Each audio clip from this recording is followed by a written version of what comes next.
said something about me not listening or something. I don't know. I wasn't really paying attention. But the thing is, I think there was another guy.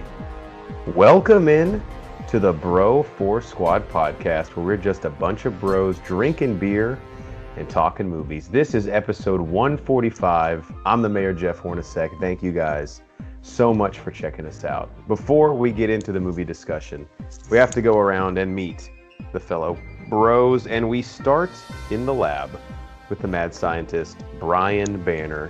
Now, Banner, my drink right now is equal parts 7-Up and whiskey.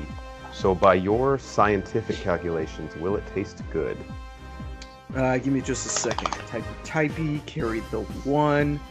Not enough whiskey, too much 7-Up. All right. Good to carry the 1. Long-ass equations. Hey. Did you say typey? Yeah, it was typey on my calculator. Okay, got it. But I still carried the 1, even though I was using a calculator. Right. Mm-hmm. Check your work. Continuity error, I think. And next we go to our legal counsel, Ronnie Cycli. Now, Ronnie, Banner agreed to essentially engage in a courtroom debate with you, a trained lawyer, on tonight's show. So I have to ask, will we have to have a subsequent case for murder after this matchup? Yeah, but probably for my murder, because, you know, I'm the type of lawyer who does it for the money. Banner's going to be the lawyer who does it for the passion. He'll do it for fucking free, and you have no idea what he's going to bring to the courtroom. He's going to be a fucking wild card. I'm kind of nervous, to be honest. Should be. Passion lawyers are scary, man. Yeah, dude, I'm a sellout, man. Just give me the money. Cake eater. Oh, by the way, Cycli, we have the same cup. Nice. BSB. That's my backup drink there. Hey, I want to be cool. You got no stop. You got to see the Backstreet Boys in Vegas. Yeah, or have Cycli get you a cup when he goes and sees them in Vegas. I think every time you high-five me, you're high-fiving AJ. I just want you to know that. Yeah, but we need to talk to you. You need to wash that hand. I think there's some infection on it. Yeah. All right, well, if you have not listened to our show before, or even if you have, we start every episode off with the most important thing in any bro's life, and that is our chest day. Now, you know what the matchup at hand is, because I probably put it in the episode title after this, but we are doing another one of our classic Bro v. Bro matchups, where two of our bros on the pod, in this case, Cycli and Banner, will each be defending a respective movie with myself as the judge, and we will take those films through the 5 Bro 4 Squad criteria, which is the acting cast, the story and plot, our favorite scene, the impact of the film, and its rewatchability. And through each of those categories, I will award 1 point to one of the 2 films, and at the very end, we will have a winner. Now, Banner, explain the uniqueness of this matchup. I kind of teased it off the top, but what's happening here that we've actually never done in a Bro versus Bro?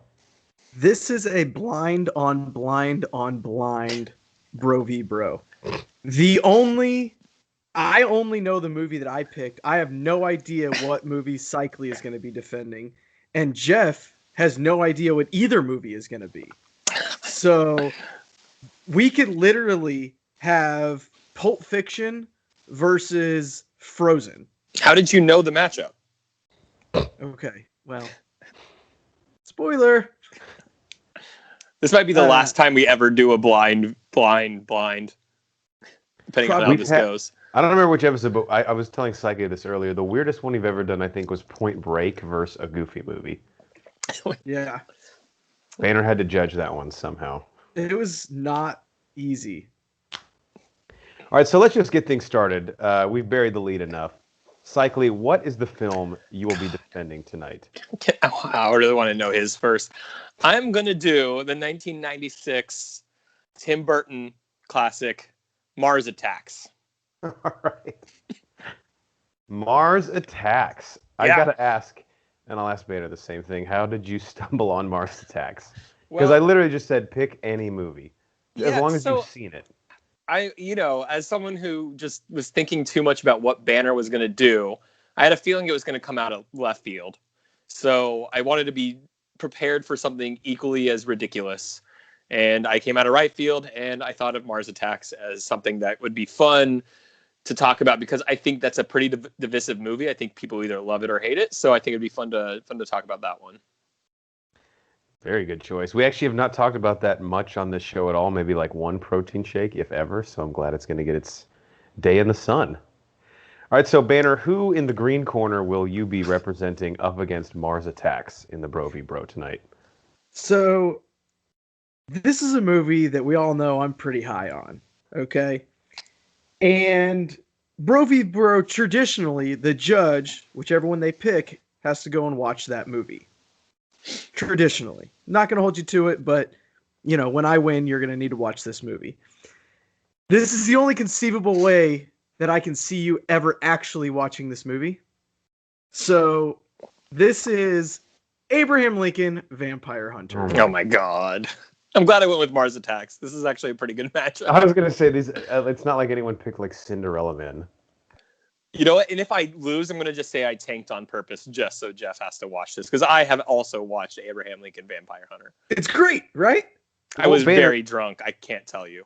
Banner, you know I really love Pride and Prejudice and zombies. Yes. So I don't think I would dislike it. It's just at this point, on principle, you have talked about it so much, I have to pretend like I hate it. Okay, well, we'll see after tonight if your view has changed. All right, well, the first point to be awarded is for the acting and cast. So, Cycly, we'll turn it over to you first. Defend why Mars Attacks should win this point. And again, yes.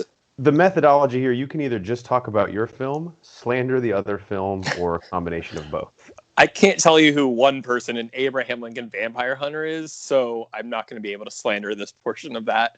But what I can tell you is one of the best things about Mars Attacks is the cast. We have an ensemble cast here. It's pretty iconic to look at the stars they did end up getting for what is relatively a ridiculous movie in the sense that it's just people poking fun at themselves. It's mainly a satire, but we get Jack Nicholson, who is the president of the United States, but he's also a sleazy Las Vegas grifter. So he has two roles in the movie, which is great. We have Glenn Close, we have Natalie Portman, Annette Bening, Pierce Brosnan, Michael J. Fox, Sarah Jessica Parker, Martin Short, Jim Brown, that Jim Brown, Danny DeVito, Danny fucking DeVito, Christina Applegate, and 1996, Jack Black. In a hilarious role. In a fucking hilarious role. School, right?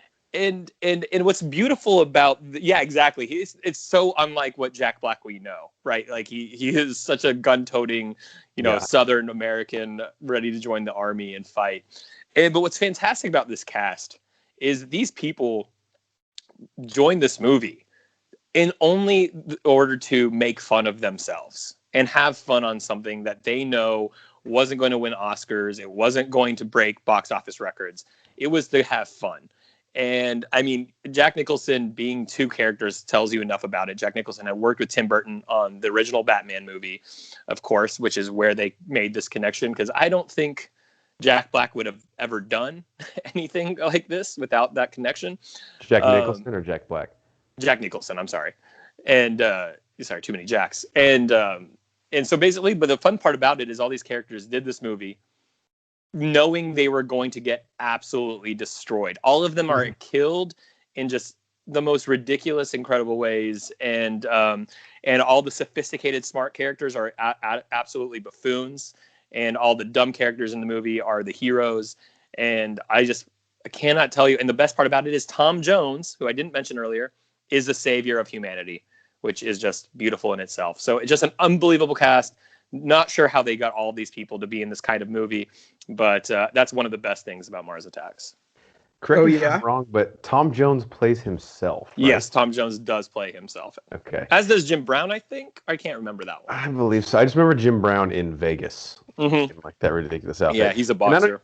I don't know if you mentioned her, but Sarah Jessica Parker, almost before she was famous, yes, as the news reporter whose head gets cropped on that dog's body. Yeah, and her and Michael J. Fox kind of meet in their ship and fall in love.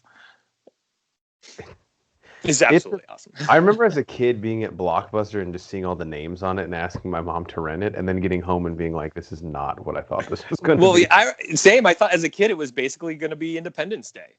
And it is very much not. And Annette Bening is like the hippie who like wants to communicate with the aliens, right? Yes, yeah. And they show up to the. We'll get into that in the story. Well, you know, but, that's yeah. really cool and all, but you know what I've got? Anthony fucking Mackie. I knew you were gonna lead with him. Yeah. Mhm. Who else do you have? Seriously though, we got Benjamin Walker as Abe Lincoln. You got Dominic Cooper as Henry Sturgis, and Anthony Mackie as Will Johnson. There's some other people, but honestly, these are the only ones that I'm going to talk about. You don't Jeff, want to talk what if about I told you Elizabeth Winstead as Mary Todd, who's like probably my favorite actor in the whole movie? Yeah, it's fine. What if I told you all three of these actors had connections to the MCU? Okay, so I know Cooper and Mackie. Who's the third? Benjamin Walker. Who's He's he? the guy that plays Abe Lincoln. He actually plays Mindwave in the third season of Jessica Jones. There were 3 seasons of Jessica Jones. Yes, okay. Look, you just want me to lose. You're not trying here. You're not being unbiased. Okay. So what's his connection to the MCU? Jessica Jones. I mean, they're loosely. The multiverse is open, so everything is the MCU now. They've seen the MCU movies. Is the That's connection? Right. And then they loved it. Yeah. Okay. Look, I'm not gonna lie to you. Are any of these real big standouts? Absolutely not. But is anybody absolutely terrible? No. Everybody's just middle of the pack. They're fine. Can you say that without? Have you ever been sober when you watched this? I hope not. So again, they're fine. Watch the When you're film drunk. Cycly, watch the film as it was intended to be watched. Yeah. Drunk. Stone cold sober. Okay, yes, very drunk. All right, Banner, I got to give you credit for even putting up the fight there. I mean, Cycly, that is like an insane ensemble cast. Yeah, I'm not gonna win this point. Yeah. No hard feelings there, Banner. I got to go with Mars Attacks. Mars Attacks is up 1-0. I would kick your ass if you didn't pick Mars Attacks. You're the coach on the sideline. My guy fouled the shit out of him. You should have called that. Like, that was horrible. All right, on to the story and the plot. Banner, what do you got for me with Abe Lincoln Vampire Hunter? Now, this is based on a book, right? Correct. Okay. Now, Jeff, I know how much you love historical fiction, right? The idea of a story taking place congruently in a real time history, interweaving with actual true events. Okay. Sure. Yeah. Now, what if I told you the Civil War wasn't what you teach in history class? Well, I would say I need to apologize to my students, but I'm open to hearing the changes. This story is about one of the most famous, if not the most famous president, about getting revenge from his mom's death. Wow. How did his mom die? Or is that a spoiler? It's a spoiler. Can't divulge that. All right. God, give a guy an inch and he tries to take a mile. I'm intrigued by the revisionist history angle here. This is prior to him being the president, right? Because Ben Walker looks pretty young in the... They make him up. It starts out when he's real young, and then it goes all the way through till his death. The last scene is essentially his death. So is Abe Lincoln himself on the front lines fighting the zombies? Is this apocalypse... Or sorry, the vampires. I was getting Pride and Prejudice and zombies confused. Is this during, after, or pre-Civil War? Yes. Yes, and yes. This story spans from the time he's like 19 through his political career, all the way up through the Civil War, all the way up until, like I said, his untimely passing. Now, you're right. I'll give you this. The Civil War is about slaves and equal rights, or not equal rights, states' rights and all of that. But the South didn't necessarily want to keep slaves to work on the plantation. They wanted to keep slaves because they needed their blood to eat. Okay. Interesting. This is actually a lot of...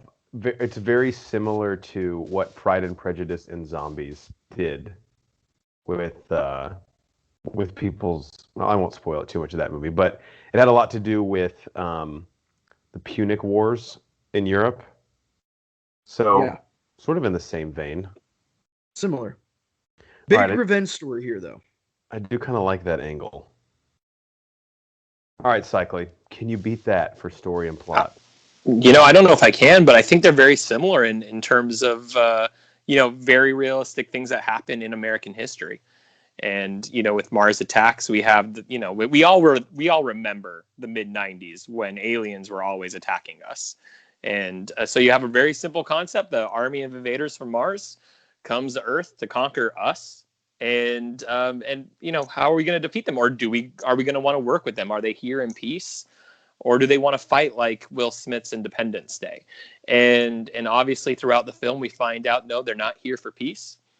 They want to fight, and they are much more sophisticated than we can ever imagine. And really, at the end of the day, there's an insane amount of violence that occurs, and every institution is torn down. I think we have one of the best lines in the movie when Jack Nicholson says, "Hey, 2 out of 3." What does he say? I have the quote right here. 2 out of 3 branches of government working for them, and that ain't bad. So He's talking about the American people, right? They have the American people have 2 out of 3 branches of government working for them. So what's fantastic about the movie and the story is obviously you have the age-old aliens invading. But what's great about it is there is literally no motive. We are not in a sense of like Independence Day. They came for our resources. In Mars Attacks, they came to fuck shit up. Literally. The humans, I love it. They keep trying to communicate with the Martians and thinking there are communication errors. Like, clearly we're here to become friends. But really, at the end of the day, it's the Martians like, hey, we just want to kill people and fuck around. And it's really just fun to see that dynamic of humans trying to figure out how to work with someone who doesn't care to work with you. So we obviously get Pierce Brosnan, who I'd mentioned earlier. He's a scientist, lead scientist for the American government. And he keeps introducing this incredible technology that But he's backfires. British. He is British. That's also part of the absurdity that he is the American head scientist. And again, Jack Nicholson repeatedly tries to have peaceful solutions. And it leads to this crescendo of, well, the humans are about to be annihilated. Every one of these characters has been killed. And how do they beat the aliens? They beat the aliens with old grandma's record, which is yodeling. The Martians are invading an old folks home, and she's listening to yodeling, and it makes the Martian's head explode. And it just adds on to the just ridiculousness of the last hour and a half you've been watching. This is how humans conquer such a cruel invader, with yodeling, which is probably the worst of the American invention. So it wasn't our brilliant technology that won the battle. It was maybe our worst artistic performance. How do you think things would have played out differently if we didn't release that dove toward the Martians? That's a big debate online, whether or not, like, and that's what I love is they debate, like, maybe they see pigeons or doves as signs of war. But I do like the idea that the Martians arrived on purpose just to fuck shit up, no matter what we would have done. So, I don't think the Martians cared to. I think they just would have killed everyone a little bit later than if the dove hadn't been released. Yeah, if it wasn't the dove, it would have been something else. I do actually love. I think Mars Attacks is a smarter movie than you ever realize in like your first, second, or maybe even third watches. But I'm going to give this point begrudgingly to Abe Lincoln, Vampire Hunter, because the way Banner described that, I'm just kind of interested in the revisionist version of why the South fought the Civil War.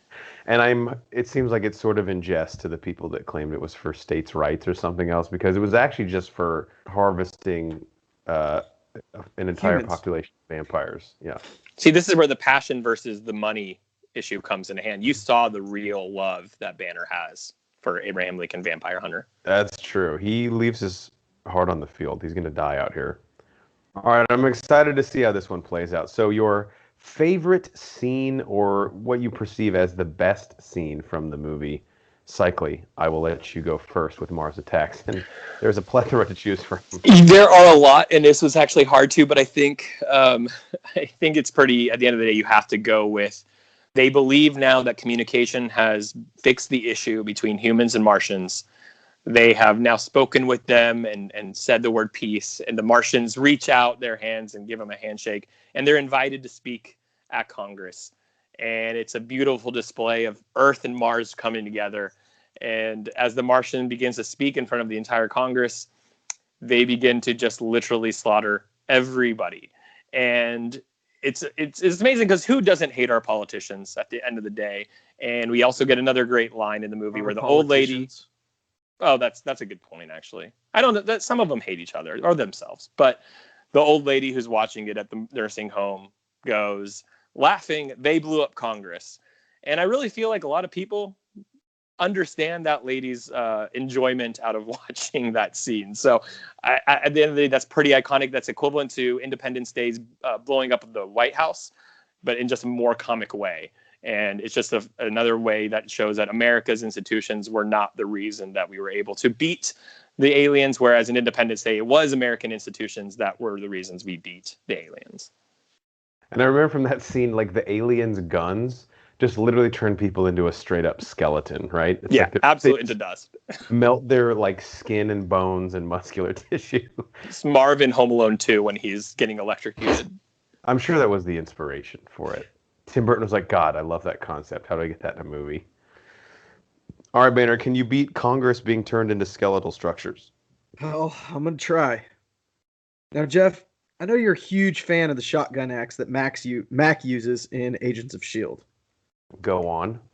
Well, it's not the only shotgun axe out there. What if I told you Abraham Lincoln actually had the original shotgun axe? Is this why you've hated Max the whole time? A little bit. You've never mentioned this, though. It would have made so much more sense to me. I wouldn't have thought you were just a hater. I think it's funnier, though, that I didn't say anything. You've been waiting for this moment. There is a scene. I knew we were eventually going to do a Bro v. Bro where I would do Abe Lincoln Vampire Hunter. So for the last 5 years, I have kept that secret to myself. Yes. It had nothing to do with the fact I forgot about it. It's like ninja level patience. Yeah. There is a scene in this movie where Abe Lincoln goes to a plantation home in the deep, deep south of Georgia or Mississippi or somewhere down there. Plantation home. He's in the foyer. There's, the huge staircase that goes up. Probably 10 vampires all around him. And he just starts chopping these motherfuckers' heads off with this axe, swinging it around his head. And then all of a sudden, another one comes out. What's he do? Flips this axe up with his foot, catches it in his hand, cocks it, boom. Shoots the motherfucker in the eye with a silver bullet. Damn. That sounds pretty fucking cool, actually. If we need to get you into like a studio pitch meeting and you need to describe something with that same level of I can make Fantastic Four Rise of the Silver Surfer look like a good movie. This is tough. I really thought that was the movie you were going to do. To be honest, almost did. I really thought that. I really considered it. It was a tough decision. Man, I love both those scenes. I'm gonna give this one to Abe Lincoln Vampire Hunter. That just sounds fucking awesome. Let's go. Silver bullet, shotgun axe. Cycli almost had he almost had a hard task in picking the best scene from Mars Attacks. Yeah, he may have messed up by picking the wrong scene. You can argue that there are so many scenes in Mars Attacks that are equally ridiculous to that. Well, I'm not going to argue that because that doesn't help my case. Hey, I'm just saying you can go watch the whole movie. I've been in the courtroom enough with repeated. you. Yeah, I've been in the courtroom enough with you where I've learned a thing or two. Look, I'll admit that. I'll give it to you. All right, so it's 2-1, Abe Lincoln Vampire Hunter, but 3 categories left. The next one is... Am I missing one here? No. Oh, I'm sorry. Yeah, 2-1. Sorry, 2 categories left. My fault. Yeah. The impact of the film. So this can really become anything you want. What did you remember from the movie? What was its lasting impact? Did it do anything to film? This is sort of like our catch-all in our reviews. So, Banner, we'll go to you first, Snake style. What's the impact in your mind of Abe Lincoln Vampire Hunter? I'm going to punt on this one. Cycli wins. No, actually, honestly, the only thing I can think of is Linkin Park made a song for the movie called Powerless. Damn. Linkin Park, like Abe Lincoln. Yeah. Spelled differently, but... The inspiration, though. All right. I would say good effort, but it wasn't. No, look, I honestly, I racked my brain. I tried. It wasn't happening, You got to know when to pick your battles. Banner, now Sounds the like- people will know if I'm actually trying to tank this for you. I was gonna say it's like slow pitch softball. Other team forfeited. All you have to do is pay the refs to get the win. Oh no, I don't. I didn't know there was an impact section. They I'm didn't sorry. have change for a 20. Yeah. Well, this isn't as fun because I was really going to attack this portion. I was going to go on offense here Still because do. I was going to say because of Mars Attacks, you get movies like Abraham Lincoln, Vampire Hunter. Bingo. And my impact is literally it created the genre of it being okay for big movie stars, and obviously there's not that many big movie stars in this one, but just in general, that kind of movie where they are able to make fun of themselves and still be in movies that are considered fun and entertaining to audiences. And so, it's obviously sort of a satire. This came as a direct attack to Independence Day. Absolutely. And so what's fun about it is, to me, this is like the Deadpool of superhero movies. Right. Wow. It Very knows what it's doing on purpose. It inspired movies like Tropic Thunder, when you get, Tom Cruise willing to do a stupid role like he does in Tropic Thunder. So, like This Is the End, another very self-aware movie of actors making fun of themselves. And I think this is like the kind of fun part about Mars Attacks. It's like punk rock, middle finger to Hollywood type movie. And so, yeah, I feel like there is a lot more impact than just the hour-and-a-half movie you get. And I think it's why it's still kind of remembered to this day. First off, some great comps there as far as films go. And yeah, second off, I don't know of a movie, unless, I guess maybe like some Mel Brooks films kind of could have been in this vein, but prior to Mars Attacks, where you got so many well-regarded actors in the industry kind of poking fun at themselves, and not only having it not affect their career negatively, but I think it almost helped in a lot of cases. Like Pierce Brosnan being seen in a role with some levity was really refreshing for people. Like, oh, okay, it's nice to know you actually have a personality, and like you don't have to do If with I'm a not stick up your ass. mistaken, this was right around the time where he was being cast or just been cast as James Bond. He was in the as well. middle of being James Bond, Yeah.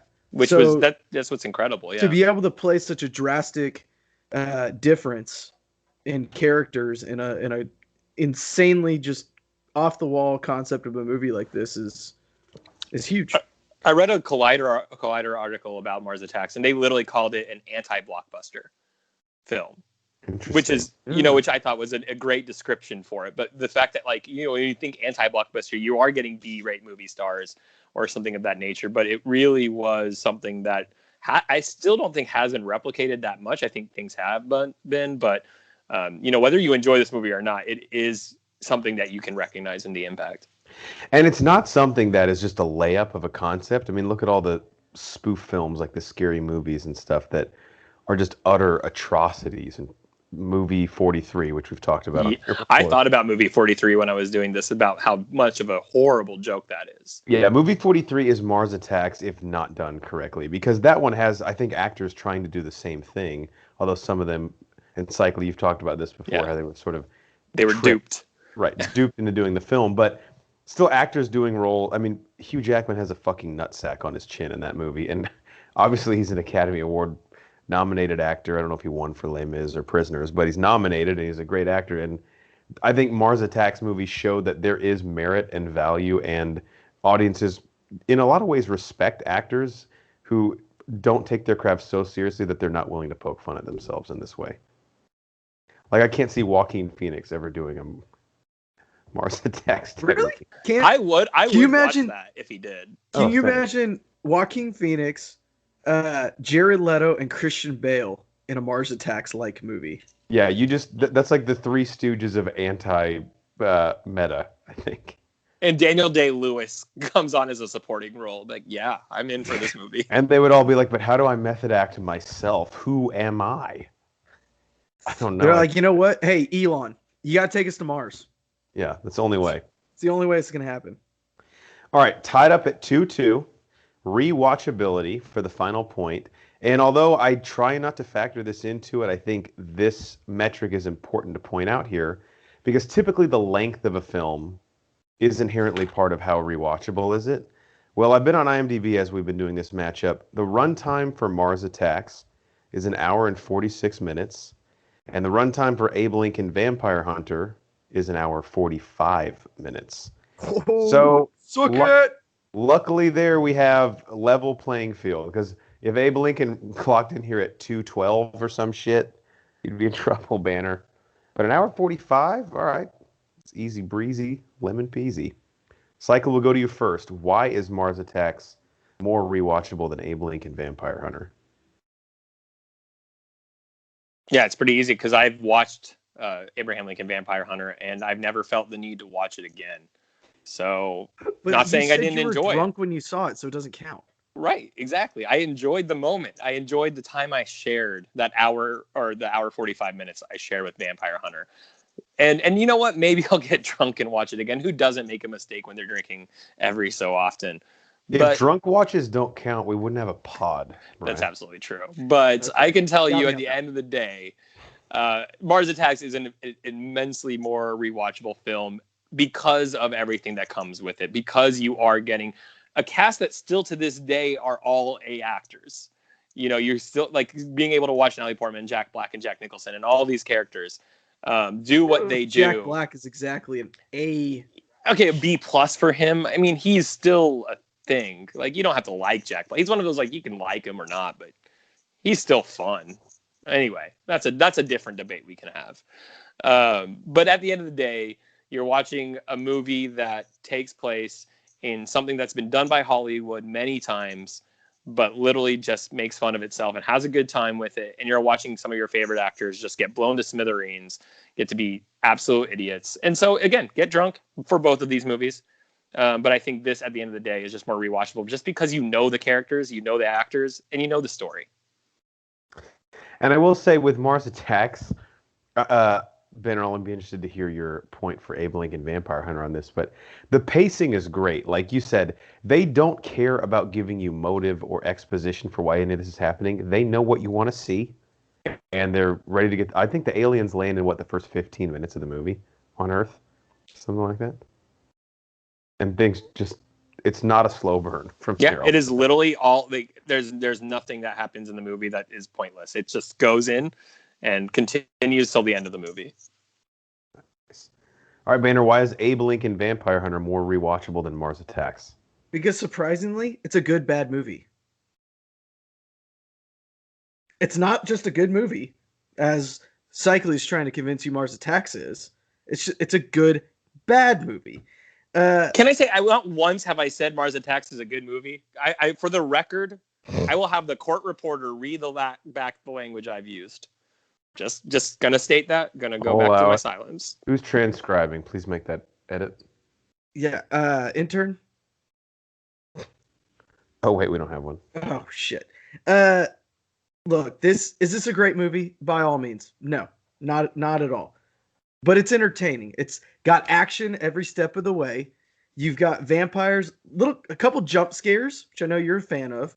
I would categorize this as a historical fiction thriller. Wow. Maybe the only one of that genre. Hey, and if you're one of a kind, aren't you worth multiple watches? I don't know if there's a real there. Look, if it's on, you're gonna watch till at least the next commercial each time. Hey Banner, I have a question. How many times have you watched it? You're under oath, by the way. Honestly, since 2012 when it came out, I've probably watched it 10 times. Okay, that's impressive. I was hoping you'd be like shit once. No.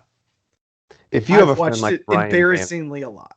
if you have a friend like Brian Branner, please call the number at the bottom of your screen. Get them the help that they need. Yeah, like I said, you're gonna watch to the next commercial. There's action every step of the way. You got some jump scares, and honestly, in a lot of the fight scenes, when you have humans fighting vampires that are, have better agility and are stronger and all of that, there's some pretty good choreography if we're gonna be 100% serious about such a ridiculous movie. Damn. I mean, you have me very intrigued to watch this film, describing that fight scene. This is a tough point to give out, and I was hoping that it wouldn't come down to the rewatchability section, but Banner did such a good job describing that fight scene for best scene that I had to give him that point. I think I have to go with Mars Attacks here for the last point. Yeah, you definitely have to go with Because it's comedic value, and I really did watch this movie, I think 5 times as a kid, maybe 3 times as an adult. But like Cycly said, the cast in it, I know that I'm not giving the point because of the cast, but it's so much fun to go back and see these actors in this role, like where you would never imagine seeing them, and they're there. And Jack Nicholson as the president is just utterly ridiculous. I don't want to spoil what happens to his character, but there's a scene towards the end where he just gives this incredible monologue, and then something happens in the scene, and it's great. That was almost my favorite scene. I almost said that one instead. Yeah, it's pretty good too. It's just Jack Nicholson. I mean, I talked about The Shining, I think 2 episodes, maybe last episode, but it's just him chewing the scenery, like only he can do. But Banner, I will say, I've given you shit for 4.5 years over Abe Lincoln Vampire Hunter. I think I might actually get around to watching it I have some time off next week. I might give it a shot. Because I loved Pride and Prejudice and Zombies. And I think this is... I don't know that this is going to be as good as that, because this actually pretends to be serious. Oh. But it does a good enough job where you can almost look past that. Yeah, you have to have... Pride and Prejudice and Zombies kind of took itself... I think I did say this. It took itself a little too seriously at times. But conceptually, it was so ridiculous, you still laugh at it. It's like a Stallone movie. Horns, if you end up coming up, I'll watch it with you. Okay. We'll give it a shot, and then we'll call Banner afterwards. We'll give it like 5 shots. Am I right? Hi-oh! Ho! All right, so the final score... Don't tempt me. I'm not against that. I'm not either, actually. Final score here, 3-2, Mars Attacks winning the Bro v. Bro. Although I have a feeling this is not the last time you'll see Abe Lincoln Vampire Hunter in a Bro vs. Bro matchup. If Banner has anything to say about it. It's like it needs to stay in court. Can I just say, honestly, the combination of the 2 movies are pretty decent. I was blind. I was so concerned when Banner came up with the blind idea where everyone's blind. I was like, well, this is gonna be a fucking train. Like, imagine Abraham Lincoln Vampire Hunter and like Life is Beautiful or Schindler's List, like. And you're like talking shit about the other movie. Yeah. Yeah, that would be interesting. But when I said this is gonna be a shit show, Banner was like, when is it not though? Yeah. I thought honestly for us that was pretty tame. Yeah, we did a good job. We're maturing. As we mature, the relationship matures with us. All right. Any last thoughts before we move on to our protein shake, Banner? Anything you want to leave the people with on Abe Lincoln Vampire Hunter? Look, I know that we joke about it a lot, but it really actually is, and it's worth at least one watch. And it is it's always fun to go back and reimagine and fantasize real life events like Abraham Lincoln becoming the president and his whole motive of why he emancipated the slaves during the Civil War. It's very Quentin Tarantino in a way. Definitely. But not as good. I mean, I thought you were going to say, but even better. But no, not even I can sell that. It is rated R, which actually kind of has me intrigued. A lot of blood. To go full send on this is it's pretty ballsy. And it's got Anthony Mackie. You keep saying that. I like him. I don't know if he's the draw you think he is. Looking this up, Cycle, you might be kind of intrigued in this. Seth Grahame-Smith, the guy who wrote it, he also wrote It. He wrote Pride and Prejudice and Zombies. That makes sense. He wrote the Lego Batman movie. And he is currently the writer on Beetlejuice 2, which has been announced. Didn't know that. Didn't know that either. I feel like he has a very specific weird trait that like the movies that he does, clearly. Yes. He's got But of all of those, which one of the was a really bad movie? Like, I love the Lego Batman movie. Yeah, that was you're right. They're not bad movies. Like they're all at least decent movies. For sure. Dude's got some talent. Cycling, any last thoughts on Mars Attacks? I think for both of these movies, Mars Attacks, especially to a generation who if you're listening and you haven't watched some of these type of movies, go watch both of them because they're both just fun movies that don't take themselves seriously, and I think that's what's alluring about them. And there is an impact from them, and at the end of the day, you do enjoy it, and there's something good about it. Now, this is a different debate, like Banner said. If you want to think Mars Attacks is a good movie, I do find it very entertaining, but I admit, though, at the end of the day, it's not a good movie. In the same sense, I think Abraham Lincoln Vampire Hunter wouldn't be. So go watch both of these and have some drinks. You'll have a good time. There's a very clear line between a good movie and an entertaining movie.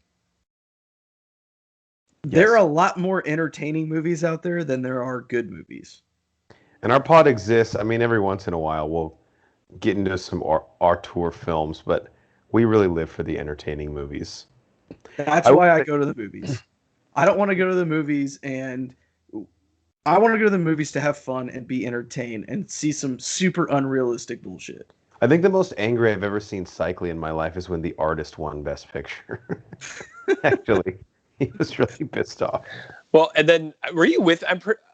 Were you with me? His sister got mad too. Yeah, and were you with me the one time I walked out of a movie was Black Dahlia? I think you were with me. No, I did that too. Maybe I was, but I know we both have. That's the only movie I've ever walked out of. Yeah, the only movie I've ever walked out of. I think we were together. We were both like, "What the fuck are they trying to do? Like, stop!" Like, this isn't. I'm not enjoying any minute of this. I wish I was the next one to be murdered because I can't watch this anymore. I want to bring this up with you, another topic, but I feel like you and I should revisit that movie and just see if our palates have changed. Commentary. I'm worried I'm gonna like it though. That's true. Like shit, I was an idiot. The cast is good. Josh Hartnett's in it. It's the last thing he ever did. Yeah, probably. He's at home like, hey, if you guys want me to come on pod, give me a call. We're like, I don't know, Josh. We've had Brendan Steer on. We're above you now. One last thing I want to bring up, and Banner, as you were talking about like old ideas we've had on pod that we need to revisit. So the Name That Film game, which we've played, I know Cycly played the Trick or Treat version, and Banner, you played the rom-com version with both of you with Geiger. It'd be fun to do one, but instead of plots, I read movie taglines. Because I'm looking up the taglines to Mars Attacks, and one of them is, these are great, but one of them is, nice planet, we'll take it. Which I love. Taglines. What's Abe Lincoln Vampire Hunter? We have Anthony Mackie. I just axed it out, but yeah, probably. I mean, if their marketing team is smart at all, that's what they would say. Especially in 2012, right? Jesus. Yeah, he was red hot. 5 years before his MCU debut. All right, on to the second part of our show, which is our protein shake, where we go around and talk about what is in our cup, also known as what have we watched lately. And Banner and I have Bachelor to talk about, which I guess we can do at the end. I don't have much in my cup. I have 2.5 things, because one I'm not really going to say anything about. Cycly, how about we start with you? What have you seen recently? You're muted. Sorry, buddy. Yeah, I did a lot of rewatches. I have rewatched and finished all of How I Met Your Mother for the first time since the finale in 2014. Good plug for our last episode. Where yes. You and I hit and that's kind of the inspiration. And I wanted to say a little bit about it because, we got into a very specific debate on that episode. I want to say, we have a lot of feelings about how the show ended, and so I took some time. I refound my love for How I Met Your Mother. Good. And I was a little nervous to start it again because of the anger I kind of felt at the end of season 9. And to be honest with you, it wasn't, when I watched the first 4 seasons, it was as good as I remember it. It made me so happy. I was laughing all the time. What surprised me was when I watched it live, season 5 through 9, I didn't enjoy as much. I still enjoyed it. But what surprised me was on the rewatch, I thoroughly enjoyed 5 through 9. And I don't know if it was because I had lowered my expectations or I had seen it before. I knew where it was going, so I didn't have that anticipation. But to sit here and say that I remember hating parts of season 7 and 8, to sitting there going, wow, I'm actually really enjoying this. The show hadn't aged that poorly. Is 7 and 8 Zoe and the captain? 6 is Zoe, I believe. 7 might be Zoe, yeah. and then sorry, this is where it kind of merges. I think 6 is Zoe, and then 7 and 8 is 7 is he gets back with Victoria, and then 8 is the crazy girl. And obviously the show, I think I'll agree always, was prolonged too long. It continued that level of success where they just took the money and kept renewing.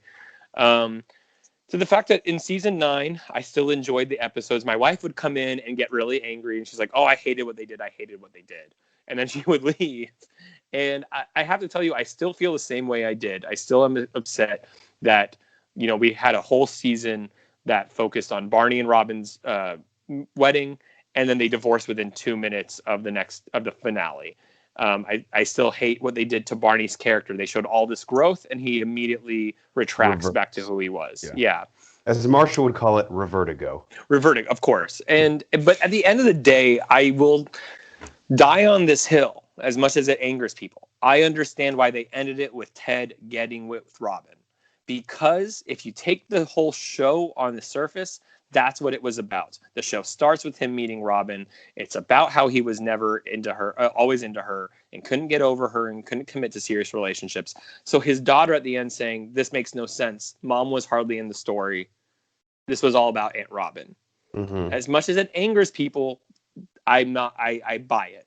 I understand we can get mad at the creators for doing a show like that, but I buy it. So How I Met Your Mother, I refound my love for it. I actually appreciate it more, maybe a little more now than I did 6 years ago. And honestly, if you've never given How I Met Your Mother a chance, please do. It's just a normal sitcom, but you'll be just drawn in by the characters. It's fantastic.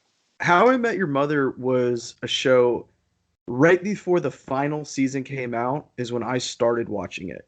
So I binged through the first 8 seasons back to back to back to back to back. And I had never, until the very end, where I was like, well, this really just the last season and how they handled that, and again, how it all ended, I wasn't really upset about. I thoroughly enjoyed and had a blast and almost couldn't stop watching it from beginning to end. Now, I also think that about halfway through the show, and this may be because I never watched it live, I always watched it, one after another. I think looking back, you may have been a little naive to think that he wasn't going to end up with Robin at the end. Absolutely. Completely agree. But I could also see how you wouldn't think that if you didn't watch it back to back to back to back to back to back to back like I did. Yeah, I think the writers, Carter Bays and Craig Thomas, did always maintain, and again, people have been a little bit deceitful about this before, so we kind of took it with a grain of salt, but they said they had the end game for the show from the beginning. Now, as Cycly brings up, it became harder and harder to maintain that as the show kept being renewed, and obviously you're not going to turn. And I remember for a while, Cycly, it was literally season to season, so like they didn't know, are we going to get one more season? Or do we need to end this in like 5 weeks? And Jason Segel almost didn't even sign on for the 9th. They almost rushed the 8th season to be the end. Yeah, which I mean, I wonder if that almost would have been a blessing in disguise in some ways. But I'm with you. You were texting me as you were watching the finale. I have gotten a lot more forgiving with it because I think even though I don't like how it sort of undercuts the whole point of the 9th season and what they were building towards, which again ends up kind of being nothing, there still are some really, really, because of the framing device, how it does cover about 20 years, there still are some really powerful and poignant moments in it. I just wish that would have played out across the whole season instead of the last 25 minutes of the series. And I'm going to say this with a straight face, not even exaggerating. I'm not going to sit here and tell you How I Met Your Mother is the greatest show of all time. But we get an hour-long finale, so in TV terms, it's 40-minute finale. The first 21 minutes is maybe the best finale of a sitcom I've ever seen. And it's really the second half that things get kind of thrown apart. But the characters, the actors in that end finale, like Lily and Robin talking in the empty apartment on Halloween, and they're both just crying and talking about how life is no longer the 5 of them hanging out in McLaren's. Like, for people us our age, we can relate to that. Like, we're no longer the people we were in college, and I love this podcast because it brings us together like nothing else that would. But like watching that happen, and I told you when I finished last week, I like got sad because I felt like I could relate to that feeling of moving on. So I'm going to say this. First half of that finale, one of the best ever. Second half, yeah, maybe not. Yeah, and that's a great point. I think the show, we all watched it sort of at a time in our lives where it just really we were really relating to it. And then when you look at the finale, the things it does right, the one thing I will say about How I Met Your Mother, outside of Scrubs, I don't think there's a sitcom that successfully pulls off the emotional beats as well as How I Met Your Mother. So 100% agrees. Yeah, Scrubs is on another level, and then How I Met Your Mother, just that painful emotion that's involved. Yeah. Good. I'm glad you brought that back up. And listen to our last episode, 144. We actually do a bro v bro in a bit of a different way, but Cycling and I pit Seinfeld versus How I Met Your Mother, which we're both huge fans of each, so it's not like a slam piece on either of those. All right, we'll come back to you, Ronnie, but Banner, what's in your cup? What have you watched lately? So obviously I watched Bachelor, which we'll talk about later. But other than that, guys, real slow week for me. Actually unplugged for the weekend, went camping. So just had the usual show with the wife that we've been watching. We've been busting through some Goldbergs. It's a fine sitcom. It's fine to put in the background. It was a lot stronger early on in the series. I think we're at season 5 now or some shit like that. Show's still on, and I don't know how the fuck they keep it going from 2013 until now. But somehow they're doing that. But yeah, it's fine. I'm just gonna go ahead and unload here, Jeff. If you're I was going to say It's really gonna fast, take you 5 seconds. intrigued me on the Goldbergs. My wife and I went over for the Super Bowl to your house, Yeah. and you talked about it, and I did not know that's what the Goldbergs were about. So you should tell Yeah, people just in case they don't know. It's pretty cool. It's about a kid who he videotaped everything with his big ass camcorder, and it's about him growing up with his sister and his brother. His best friend is his grandpa. His mom is insanely, like, just smothers the shit out of him and spoils him. His dad's this grumpy old guy, and it's based on his life. And there's always a clip that they reenact in the show that they show at the end that he actually videotaped and has the raw footage from when he was a kid. That's cool. So And I've never heard of that, so that's super unique. Yeah, so it's obviously it's fictitious. Like 99% of what happens in the show isn't real. But there's one scene where they literally just take this clip from when this kid was a kid, or this guy was a kid, and they go, "Hey, we're gonna write an episode around this." So they write an episode and then sneak that in there, and then you get to see the raw, from the 80s, the video of that. That's awesome. So it kind of puts a fun twist on a traditional sitcom. Banner, I'm not trying to take my turn yet, but I'm finishing up Modern Family, another ABC sitcom. I think I've 22 episodes left in the whole series. When I'm done, we should do a bro v bro of Goldbergs versus Modern Family at some point. Okay. Good family-based sitcoms. Yeah. That would be a fun one to do. That would be fun. All right, what else you got? Next, just again, this fucking Star Wars quest I'm going on. I can't quit now because I'm in the season 4 of Rebels, which is the last season of Rebels.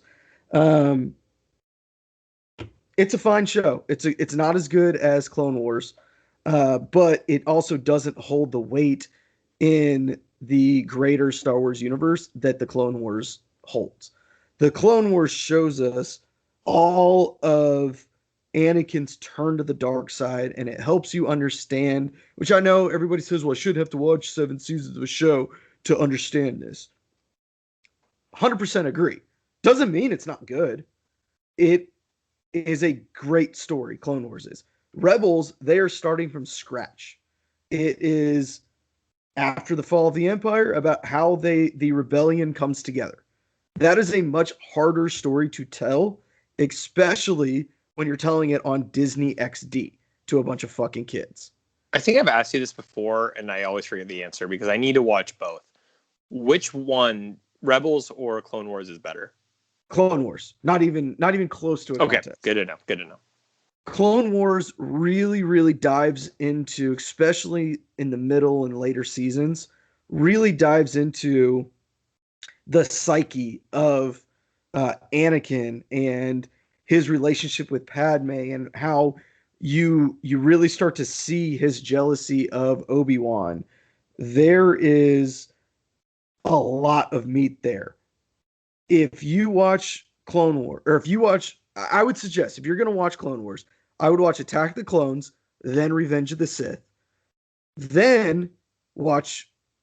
I'm sorry, not Clone Wars. Attack of the Clones, then Revenge of the Sith, then go back and watch Attack of the Clones again. I know that's tough, and watch Clone Wars all Did the you way say I have through to watch Attack of the Clones twice? to get the full effect. Okay. I mean, if you have any questions, I'll answer them for you. But then watch Clone Wars all the way through and watch Revenge of the Sith right after. It complements Revenge of the Sith so much more. You understand his turn. You understand why he is so intrigued and compelled by what the Emperor has to say, and why he is so jealous and insecure about Obi-Wan. Because of Obi-Wan. Yes, because of Obi-Wan. And then you also learn, obviously, about Ahsoka Tano and all of that, which not even mentioned in the movies. And I think that is a huge part to his hurt and everything that he's feeling in Revenge of the Sith. I think it's great that they do that, because that's one of the biggest complaints of the prequels is we don't see his turn enough. Yeah, and I've said it on here. It's kind of a double-edged sword. I'm really glad we have that, because like a lot of, probably like 99% of content that we get, or stories that we're given, like we don't get this supplemental chance to like fill in some of the gaps. But also, it sucks that like Lucas didn't get that across in the film, and I don't want to say it's reliant on the show, but like without the show, the film really does come across as like it's missing a lot of things with Anakin's character, I feel like. I will say I did not like Revenge of the Sith until I watched Clone Wars, and I liked it 10 times more. And I don't think, I agree with you, Jeff. I don't think that's necessarily a good thing, but I'm thankful that it is a thing.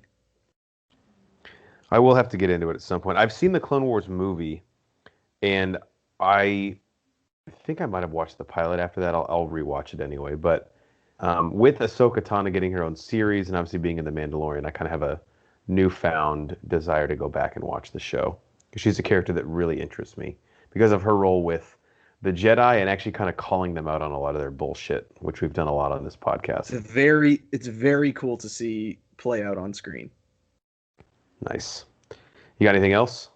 WandaVision. Check out our review on that to know all my thoughts. Other than that, guys, I'm a sick person. The only other thing I watched was The Bachelorette. By The Bachelor, you mean? Jesus. Excuse me. Give Matt James some respect. By the time this airs, I'll either be... I won't be really pissed off at the end of WandaVision. I'll either be just regular satisfied, or I'll have my brain matter on the floor exploded. Depends what they do with a certain character. We'll see. Yeah. All right, I'll get through these quick, and then I'll give it to Cycly if he has anything else, then we can finish with Bachelor. I, like Cycly, in preparation for each of our top 100 movies of all time lists, which, just to start teasing that now, it's going to be coming out. We'll start the countdown on our 5-year anniversary, which will be mid-September of this year. I've been getting a little case of classitosis, and Cycly kind of inspired this with me. I've been going back and rewatching some older films to see do they have a place on Horn's top 100 list, and if so, where are they at? And on HBO Max, they actually have a lot of the old, like, MGM movies. Apparently, every movie made before 1960 was just MGM, I guess. Like, was there another studio? I don't know. But they've done, like, all of them. And they have Citizen Kane on there. And Cycly knows this, too. I have it's like a scratch-off movie poster in my pod room of the top 100 movies of all time. I don't know who curated the list, but as I watch them, I'm, like, crossing them off. Citizen Kane was on there, too, so that scratched a couple itches. And I'll say this about Citizen Kane. I think a good analogy for it would be, it's like a nice, juicy hamburger where the middle part of it is really good, and that's really why you buy it. And the top and the bottom, or the first and third acts, are really just kind of there so that you can get to that meat in the middle. Because the whole first act of Citizen Kane is like a really cheesy newsreel that goes on for like 20 minutes of some like newscaster narrating it. Then the middle, even for a film made in the 40s, I was like locked into this thing.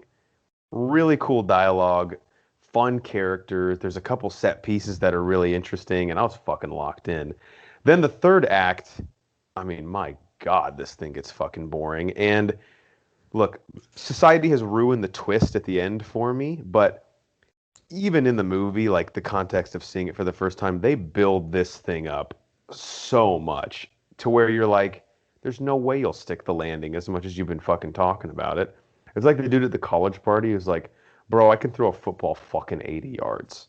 And he just keeps talking about it. And then you get outside, you're like, dude, you have to at least throw this thing 60. Otherwise, and then he fucking spikes it in the ground. So Citizen Kane, I get why people love it. I mean, I didn't think it was going to be like the type of film built for me, but I don't know. There's a lot there, but there's also a lot that's missing. And I think that's the hard part about those classics, like those 40s movies. You and I talked about this. Is like, I respect where it came from. You know what I mean? Like, I can sit here. I tell you, I found Citizen Kane extremely overrated. I found Casablanca very overrated. I do not like that movie. But and Wizard of Oz. You and I talked about Wizard of Oz a little bit too. It's you have to respect where it came from and what it inspired, and also you have to try and take off your lens from 2021 because there's movies weren't meant to be judged in our timeline. And I get that it's hard. I think of the three I just mentioned, I think I like Citizen Kane the most. And it's hard to come in being told it's one of the greatest movies of all time when you have The Godfather, you know, and 5 other movies that can easily claim that. Right. And it like you said, it's worth watching and appreciating what it did. Does it stand the test of time? Probably not. But was it revolutionary where it was? Yeah, but it's hard for people our age to admit that. You can not like a movie and still respect the hell out of it. And I think that's exactly where these movies come into play. We wouldn't have the storytelling that we have today without the precursors of the Citizen Kanes and the Casablancas and movies like that. Yeah. Very well said. The next film that I watched, and I won't talk much about this, but if we ever want to do a bottom 100 movies of all time list, which the way I'm putting my list together, I will have available, and I think that would be maybe even more fun than the top 100. I was actually going to say this might be harder than a top 100. Oh, The bottom 100 it would be harder. Yeah. So I went back and rewatched Runaway Bride, which is on Netflix. Jesus God, I haven't Christ, seen that guys. ever. Look, I was along for the ride. I was having fun. Then the hour and like 2 or 3 minute mark hits. And whatever. I'm not going to spoil Runaway Bride for you if you want to go back and rewatch it. But Does he run away? Oh, come on. I can't say that. There is a scene that is, even with the rose-colored glasses that I watch a romantic comedy in, it is one of the most ridiculous fucking concepts I've ever seen in my life. Like, I've seen Transformers movies with shit that's more realistic than this. And I was... Well, that's a documentary, so... Yeah, exactly. I don't, it just made me, like, actively angry, and I'm not the type of person that gets that way with movies, but I was like, you've got to be fucking kidding me. Runaway Bride sucks. And Gary Marshall, the director, I don't know if he has, like, nudes of...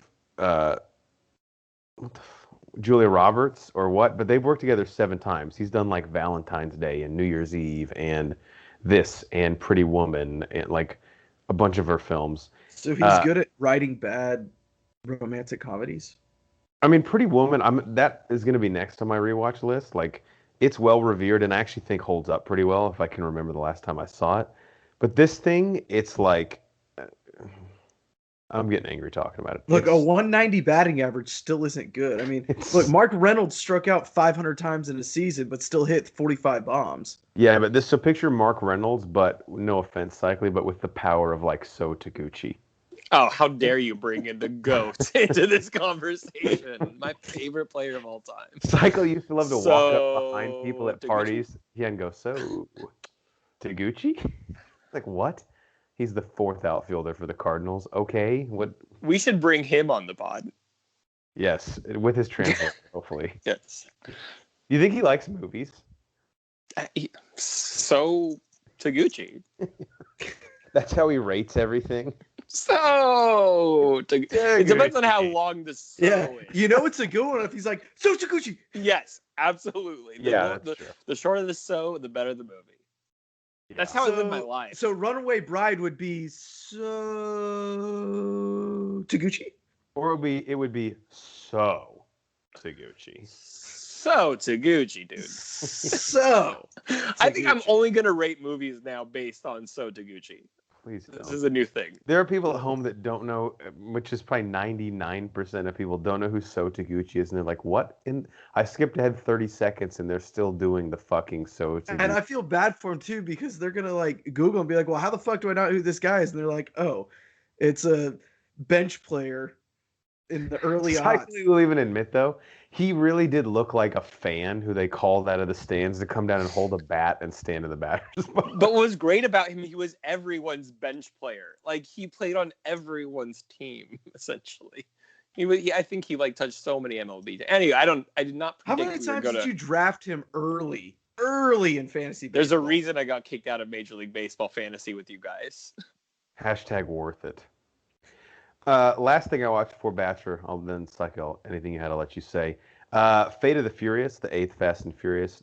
Definitely not a first watch, obviously. This is like my 5th or 6th time.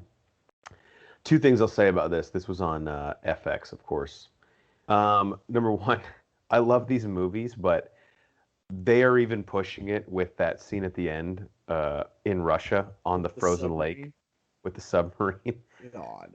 That's when I'm like, all right, now we've crossed the line. And 2, you know what's funny though is come this summer, whenever Fast 9 comes out, and they go to fucking space, we're gonna be like, you know what? Give me the submarine back. You took the words exactly out of my mouth. That was my next point. No, my second point was I need Fast 9 to come out so I can get the taste out of my mouth about this and get mad about them getting more ridiculous in Fast 9. I will always love these movies in the same way that Cycly kind of defended Mars Attacks. The reverence I have for them comes from the fact that they're actually not that good. Like I don't want them to be. If Vin Diesel were to come to me and be like, "So should we make them better?" I'd be like, "No." Why would you? Actually, he would come to you and be like, "So Taguchi, can we make them better?" You're like, "That's right, Vin Diesel. So Taguchi." You get it. That is So Taguchi, bro. Fuck, that's So Ravens. That's So Taguchi is the next. It's going to be a new thing trending on Twitter next week. Should I just call this episode That's So Taguchi? Oh my god. Instead of... Please do it. You have to. All right. Cycly, anything else you saw? Yeah. Well, funny. Nice pun. I rewatched all of the Saws up to Jigsaw. Which I had only seen once when that came out in theaters 4 years ago, and I didn't really remember any of it. So, and we'll get into that. You and I have been doing the Saw commentaries once a year. I think we're about to do Saw 5 for this year, going into October. But kind of in the same way as How I Met Your Mother, where I feel like the first 3 or 4 are really good, and like the last 3 or 4 kind of go downhill. I felt the same way. Saw 5 and 6 completely redeemed themselves, in my opinion. Really? Yeah, and I did not expect that because I remember watching them and being like, okay, they just don't even know what they're doing anymore. I remember you and I have especially made fun of Saw 6, and we'll get into that. I know plenty of times on the commentary. Yes. But I sat there going, you know what? That wasn't that bad. And then I started looking up like people on the internet, Reddit, and what are they saying about these movies. And I was shocked to see Saw 6 was in everyone's like top 3. Of the Saws. Yeah. And Saw 5 was also very redeemable. And I know like we can talk about that one just being the great story of 1, 2, and then 6. Like 1 and 2 are probably the 2 best. 1 is always number 1 consistently. And then I was surprised to see 3 a lot of times number 2. I like 3 better than 2 personally. And I agree. And that's what's interesting is I remember when you and I, Jeff, you and I saw 3. we weren't. I mean, we liked it, but it wasn't the same effect. Saw 3 has aged beautifully, where Saw 4 hasn't aged as well. And we both liked Saw 4 originally more. And I thought that was interesting. And the story really builds on itself. Now, what I will admit is I think Saw 7, which you can call Saw 3D or... I won't. Yeah, don't call it that, or Saw. What was it, like the final Saw or Final whatever? chapter. The final chapter, yes. Was the worst. And only... It has one cool shot towards the end. The best thing about it is we get Dr. Gordon. You know, outside of that, they obviously went for the gimmick of being a 3D movie, and it just takes away from the story. And if you've heard me on the podcast, if you heard me and Jeff talk about it, our favorite things about Saw are the story. We enjoy the tortures. We enjoy the fucked up. It's pretty creative how they kill people. I'm sorry, it's fun, but the story is where it gets is great. And Saw 7 just goes for the gimmick. Now, Jigsaw, the one that came out in 2017, I decided to do this because we're getting Spiral here in May, which makes no sense, but yeah. Yeah, it's going to be, we got Chris Rock and Samuel L. Jackson in the same universe. Who knows? I know Tobin Bell supposedly is not going to be in this. However, it would not surprise me if that is something that's being told on purpose to, cause shock, twist. So the Jigsaw, the one that came out in 2017, it's not bad. It was I enjoyed it, but it was also like you could tell they were just trying desperately to bring it back to get things going again.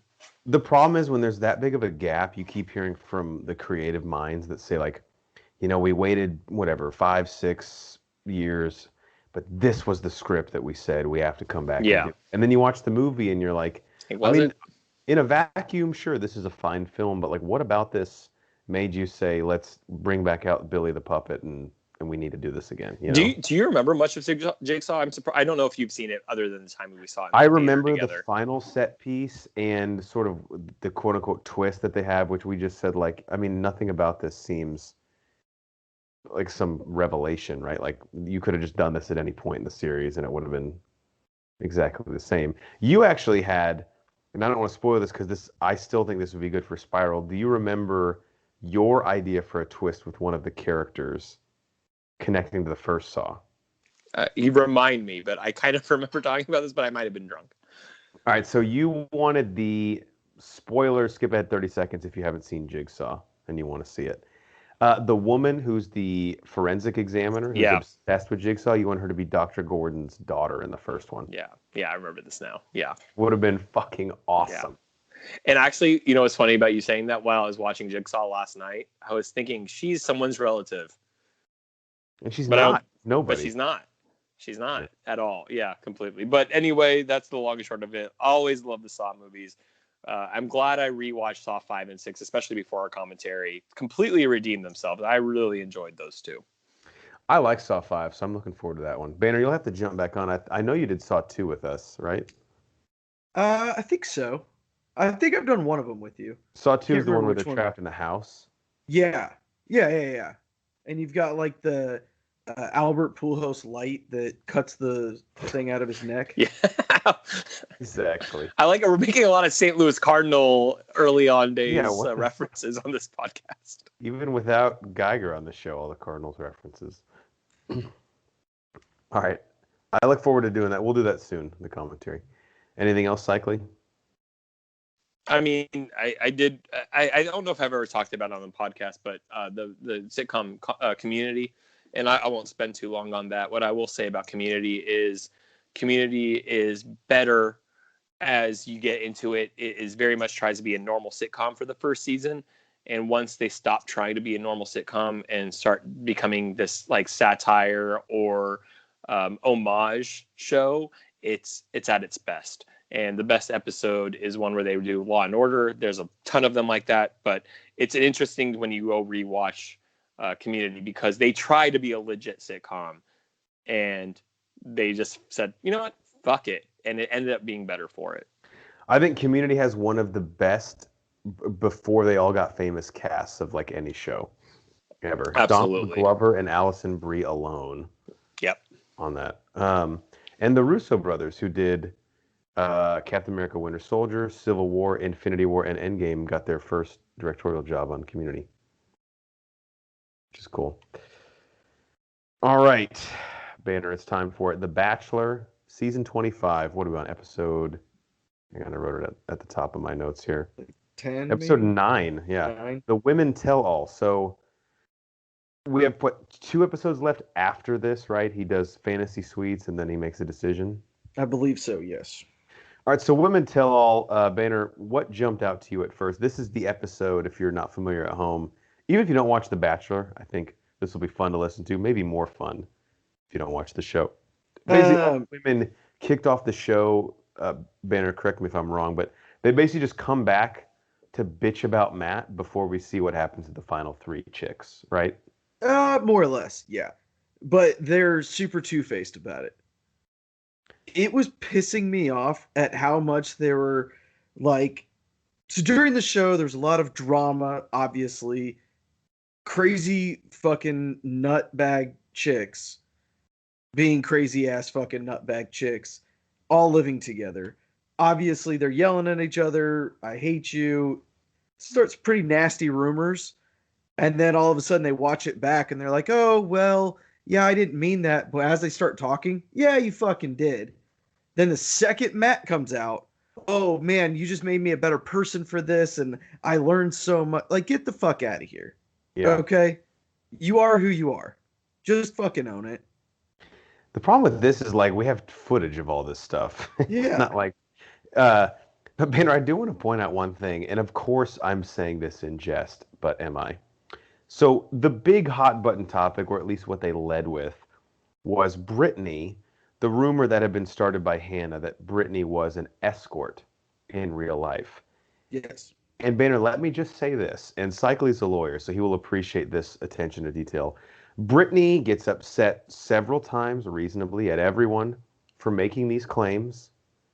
Never once does she say, I am not an escort, or this is untrue. Is that suspicious to you at all? Are you asking me or Brian? Both. As someone who hasn't seen the show, that's extremely suspicious. You're just mad people are talking about what you've been doing. She says repeatedly, this is hurtful. She says, and this might even be more of a statement that she is an escort. She says, this could ruin my career. See, what, as an escort, because people know you're an escort? That's what I'm saying. Now secrecy's out the window. For me, I think she should be thanking Hannah. Or Sarah, whatever. I think it's Hannah. Who gives a fuck anyway? Whatever. I think Brittany should be thanking her because that's free advertising. Okay, she can jack her prices up now. I'll say this: I don't care if she is or not. I don't look down on her regardless. But Brittany, if you're an escort, you got to strike while the iron's hot right now, like Banner said. Yeah. Go for it. I thought Matt sounded a billion times more intelligent on this than he ever did on the actual show. I agree. He's very articulate, but the one note I had about him is he's articulate to a fault in the sense of all he knows is coach speak. Yeah, I'll have to go watch film. Both teams played really well, total team effort. They just got us this week. We'll get it. Like everything he says is just a cliche is maybe going too far, but it's like it's a canned response. It's like none of it's earnest. Yeah, I agree. And one thing I don't like is I think the last 2 Bachelors, him and Pete. Look, your job as Bachelor or Bachelorette, at the end of the day, it's to play referee. Like really, I hate to say it, but that's what your job is, right? You need to police the inmates. And he's more often than not just he was Switzerland. He's Switzerland. The whole fucking time. You can't do that. You need to make decisions, damn it. And he just doesn't do that, unfortunately. He's not as bad as Pete, but Pete was like the worst of all time. I didn't watch Pete's show. Oh, you're lucky. And Banner, the only other note I had was Queen Victoria still makes no goddamn sense. Every time she speaks, I get stupider. She literally Literally. doesn't know anything. Cycly, this chick says literally every fucking sentence. They put But together. does she mean literally? They put together a literally montage of her, and again, my IQ was deteriorating at a rapid pace as it was going through it. The montage was so long, you're like, oh, this is funny. Then you're like, this is extremely sad. Then it got funny again. She strikes me as the type who would say irregardless. There's a Family Guy about that. Oh, do you say irregardless? She's the worst. She fucking sucks. She was awful. That's all I had. Can I ask? I saw a clip online, and I don't know if this has to do with this Bachelor or ones before. I saw some girl get voted off, and she walks up to the guy. She's like, "You've clearly been listening to the rumors and the gossip." I didn't know if this was this escort girl. That might have been Brittany. Either that or it might have been Victoria. I don't know anything about this shit, but that's what I just saw that and everyone was making fun of it. No, I don't. Well, MJ, I mean, that was pretty obvious. He was listening to the rumors. It wouldn't even need to be said. But, and again, MJ Banner, she's one of those ones, like you said. It would have been awesome to have her blow up, but she just completely apologized for everything, and there's no drama. And I'm like, why am I watching this if everyone's gonna act like adults? I was really disappointed because she looked like she had some spunk in her. Yeah. Like I honestly think she would have thrown down. If Jerry Springer was the host, we'd get the tell all we deserve. That's all I'll say. Well, we might. Yeah, that's true. All right, Banner, you got anything else? That's all I have for Women Tell All. No, that's all. I spent way too much time talking about last thing I got to ask, who's left? Bree, Melissa, and... Bree, Michelle, and Rachel. Is Matt going 3 for 3 next week, if you know what I mean? I think he's got a shot. He's got a I think... I don't want to call anybody out, so I won't say. I think... Michelle. She's going to be the tough one. Yeah, she's going to be the tough one. And ironically, she's probably the one he should marry. I like her the best. Yeah, me too. I think he's going to end up with Rachel, though. Even after all this stuff that's come out about her? No, not like present, like at the end of when they filmed. I don't think they're still together. I don't think he's with anybody right now. But if I made you bet over under 2.5 chicks he banks next week, what would you take? God damn. Honestly, because it's a game show, I'll take the over. Hell yeah. I think he's getting all of them, dude. I think he is, man. I think he's going to pull it off. Because Michelle's the least likely to put out, but she likes him the most. Right. And I think she's the one that understands the most that she's got to pull out all the stops. Yeah. I think Rachel's just thirsty for it. As someone who doesn't watch the show, maybe going all out for it is not giving it up. That makes him want it more. Damn. Wow. Never thought about that. Yeah. Hey-o. When they go low, we go high. It didn't work last time.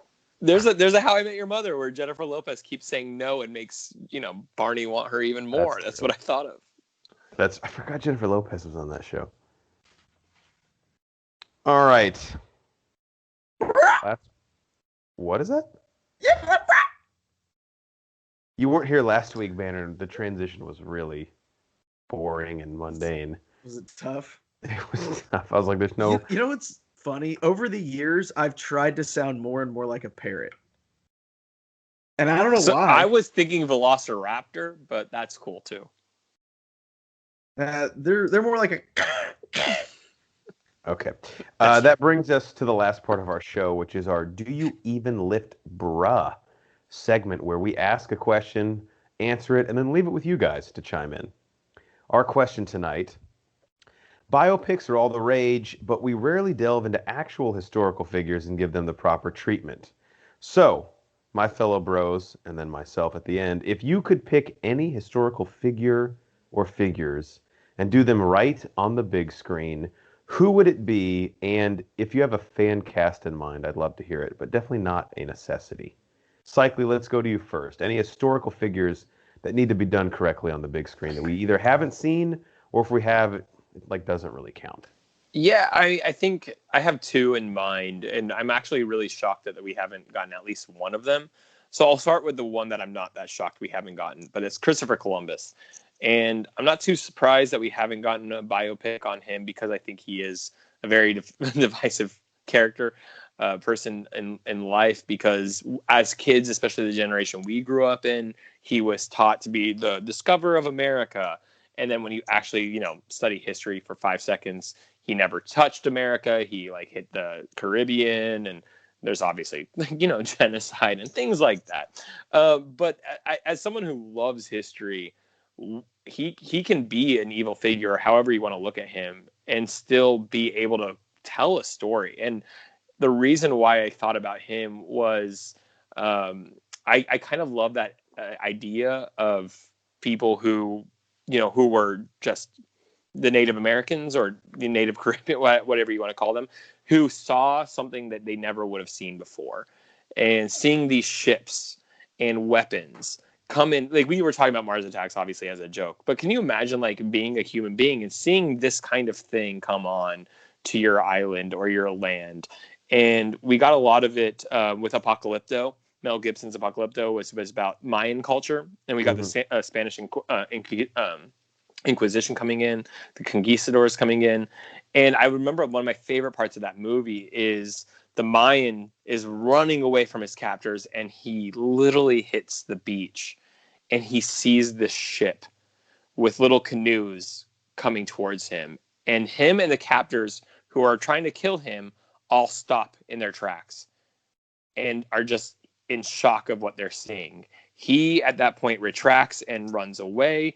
The captors walk forward because he's scared of what he's seeing. They're enamored by it. And I'm surprised. And that was just the end of that film. I'm surprised we haven't gotten something of that nature to the discovery of the Americas. And Christopher Columbus, who, again, you don't have to make a movie where it makes him a hero. You can tell the truth. But I am shocked that we haven't gotten something like that. Dude, I'm seeing, as you're describing this, I'm just seeing evil Cillian Murphy as Christopher Columbus. I'd watch that. Like Cillian Murphy from Batman Begins. Or like, I know the movie's not great, but like Red Eye. Oh yeah, he's great in that though. Yeah, dude, fuck, that'd be cool. And if you really want a good account of Christopher Columbus, go read the first chapter of A People's History of the United States. It's absolutely incredible. Whatever you feel about the guy, like it's a monumental impact on history. He's an evil guy for sure, but I feel like it would make a good movie. And I won't take as long on the second one. The one I'm shocked that we haven't gotten a movie on is the father of our fucking country. Where's the George Washington movie? Yeah, I mean, we got Lincoln, obviously. Like, you would think that would have been in the biopic of Sans. He'd be next up. We've got movies where where Washington makes an appearance, or he's a character, or he's referenced. But how have we not got that drama about the father of our fucking country? I think that's pretty wild. And I'm pretty sure that has Oscar written all over it. I mean, you saw how people ate up Hamilton. People don't mind history if you make it entertaining. And as a student of history is just as good as any drama because it's real. And I don't know. I think that's less risky as a Columbus flick. But yeah, how is there not a George Washington movie, people? In 12 years, Leo DiCaprio played George Washington. I'd watch him do anything. That's what they've been waiting for. Yeah. Book it. Those are two really good ones. And the Columbus one, yeah, I mean, I think that would be one people would just inherently go out to see it because they're like, how are they going to play this? You know? Banner, what do you got? Historical figure or figures? And then if you have a fan cast, great. If not, no biggie. So this is one. First off, I want to say, and I'm sorry, Jeff, because I know you're part of our public education system, but I can honestly say I have learned more in my life from watching these dramatized versions of history, like Hamilton, because you watch and go, I wonder how much of this is true, and you start reading and looking up what's true and what's not true, and I inherently learned more, as opposed to going into a classroom and reading a textbook and writing on a chalkboard. With that being said, I think we need to do a movie over Harry S. Truman. He is the president that dropped the atomic bomb on Hiroshima, but he was also the president during the Korean War. We have 0 movies that are newer than 1970 about the Korean War. Obviously, we have the show MASH that happened during the Korean War, but that war wasn't really, I mean, from my understanding, it never really ended, right? Cycle, you probably know more than I do. And technically, we're still at war with North Korea, but I will say I agree with you in the sense of like we get 2 tons of war movies: World War II and Vietnam. Yep. World War One. I mean, I made a comment on this commentary. Getting 1917 was massive, which is insane that we've got one movie about one of the biggest wars in the last 100 years. I remember. Sorry, Cycly, finish. No, please go ahead. I remember talking to someone saying, "Yeah, Wonder Woman is going to be set during World War One," and the person I was talking to said, "What happens in that war?" I was like, "Oh, yeah, it's like, true. And like yeah, absolutely. Korean War, World War. Like, there's so many wars. Again, like, sorry to talk over you, Brian, but like, my God, you're absolutely right. How are we not talked about this? World War II gets played out all day. Introducing the use of like gas as a weapon inherently changed warfare forever. So any movie about that, you could just that angle alone, you could play as like, oh my God, the Luftwaffe getting formed in the way that the German Reich used gas as a weapon was like, dude, you guys are fucked up. Well, I mean, that's kind of a focal point in Wonder Woman. Oh yeah, I forgot about the gas thing. Yeah, that Ares does. Yeah, that's like his weapon, right? Right. Yeah. But yeah, anyway, I think that learning more about the Korean War, bringing that to the forefront would be interesting, and through the eyes of Harry Truman, who obviously fought in World War I, was the president at the end of World War II, battled through the Cold War and Korea. Dude, just the decision alone to drop the atomic bomb twice would be I mean, honestly, you could almost make a trilogy out of this. Do like him in World War One, and then World War II ending with him dropping the atomic bomb. Then 2 is kind of his political career, and 3 ends with the Korean War. And then it leads into the Truman Show with Jim Carrey. Yeah, that's actually his son. Oh shit! What a twist that would have been in that movie. Like what? And my dad. Yes, Truman. Like, no, you don't. That's a hat on a hat. You don't need that. We're good. Do you have a fan cast banner? Or are we all just going to go to DiCaprio if we don't know? Yeah, I mean, I actually think Matt Damon might be okay in that.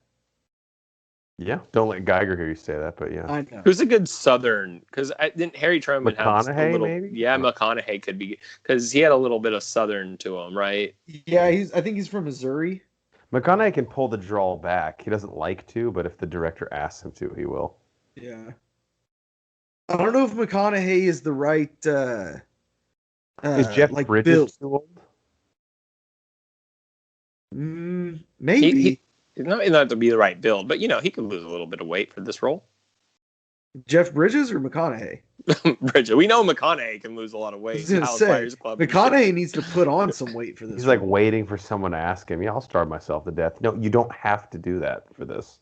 Like, no, it's 2 pounds. You got any other ones, or is that it? No, that's it. What you got, Jeff? Truman's a good one. All right, I have 2 ideas. One of these Cycly actually had as well, so I'll give him partial credit. I would love a dark and violent Genghis Khan movie. God. Oh, can I just say dark and violent is synonymous with Genghis Khan? Like there's no way you can do. This summer, Genghis Khan falls in love. Like what? With murder. Oh, okay. Now we're that's what it is. See what they did there. Yeah, just like a fucking rated R, the Mongols running through, all of Eurasia, basically, unabated. And the fact that we're all related to him because of how many women he impregnated. Dad comes up on the screen. And you know who I think could crush this role? And he's in a really good Black Mirror episode, and obviously he's in the MCU, so I love him for that. But Benedict Wong, who plays Wong in the Doctor Strange movies. Yeah. And he's in a Black Mirror episode. It's actually like, might have been like a mini movie they did, not Bandersnatch, but it's like an hour and a half one about he plays a FBI agent investigating these like bees, robotic bees. Yeah, Hated in the Nation. Yeah, that's what it's one of my favorite Black Mirrors. Yeah. Yeah, and he's really good in it. They don't ask him to do much in it, but he's still pretty good. But I could just see him as a great Genghis Khan, and he needs a breakout role. And then the other one, and but I'm pretty sure we've gotten like smaller films on this guy, but Jack the Ripper, the infamous serial killer in Great Britain at the turn of the century. I mean, how badass would it be to see like a dark, like give me David Fincher doing a Jack the Ripper movie about like the Scotland Yard's hunt for this man who's murdering men and women in like the midnight in the dark alleys of London. And I hate to just put all my eggs in Benedict baskets, but Benedict Cumberbatch as Jack the Ripper would. I was just thinking that. I didn't want to say it. I was like, think of somebody else. No, but he's the guy. I mean, I know he does. I know he does everything, but that's because he's fucking awesome. Do you think part of the reason we haven't gotten a big biopic on Jack the Ripper is, I mean, I could be completely wrong, but he's the one we never knew, right? Correct. Like we still to this day don't know who that was. And that's why I have this weird idea. And the only other guy coming to mind right now is David Tennant, but just give me. Wait, not Leo? No, not this time. No. What if they told it from the standpoint of like, there's all these murderers on the streets of London, and in the end, we don't know which one is Jack the Ripper. David Tennant, Kilgrave, and Doctor Who. So Zodiac. Kind of, but let's make it more fulfilling than Zodiac. Yeah. I think I mentioned Zodiac you could tell it from like a detective's point of view. Or what if all these killers think they're Jack the Ripper? Like, oh, I'm the one they're talking about in the papers. It's like, no, it's actually this other guy. Like, what if there wasn't really a Jack the Ripper? Like, it was just 5 guys that all killed like 3 people. It's like an I'm Spartacus situation. Yeah. Or Murder on the Orient Express. Yeah, like everyone's involved. Fuck, you're spoiling everything. Who hasn't seen that? I'm sorry. Right. A movie that came out 2 years ago, but based on a movie that came out 60 years ago. Sorry. Based on a book that came out 80 years ago. Yeah, sorry. My bad. I'll never make the mistake again. Guys, the Titanic sinks. My bad. Okay, now you're really crossing the line. God. And Rosebud's the sled. There, now we... Dude. Oh, that's just harsh. It's funny because I always make that joke, but we actually did talk about Citizen Kane on this episode. It's like my go-to spoiler. All right, I think that's all we got for episode 145, and a fun one it was. Before we let the people go, Ronnie Cycli, any closing thoughts or words of wisdom as court is adjourned? Ack! Narf, narf. Well, I was going for the Mars attacks. I mean, it's probably wasn't the best impression of the aliens, but... I do love the capes with, like, the big collars the Martians have. That should be our next Halloween costume. You go as, like, a symphony device that plays like yodeling music, and I'll go as one of the aliens. The girls will be all over that. Yeah, they will one time, ladies. Banner, what do you want to leave the people with for episode 145? The huge. Just pull over for emergency vehicles, please. It's more important than you think. Dude, it's gotten worse lately. I swear. It is bad. It's bad. I just don't understand, everybody. It's not that hard. It's almost like 90% of the country doesn't listen to the Broforce Squad podcast. What's more important, though, is 10% does. I was going to say, I feel like we'd be much richer if 10% of the country was listening to. It just meant like at least. That's where we start the conversation. All right. We have 35 million viewers. Thanks, guys. For our legal counsel, Ronnie Cycli, and the mad scientist Brian Banner. I'm the mayor, Jeff Hornacek, and we are the Bro Force Squad podcast. Thank you guys so much for checking us out. Follow us on Twitter at Bro Force Squad. Subscribe to us on Apple Podcasts, Spotify, and YouTube if you type in Bro Force Squad as 3 separate words, and check out everything that we do and our squad blog on our website, broforcesquad.com. Till next time, we'll see you at the movies or on the streaming platform. Jeff, really, seriously, Vampire Hunter. Let's watch it. Dude, if you come to Tulsa, let's do it. I'm in. I mean, I'm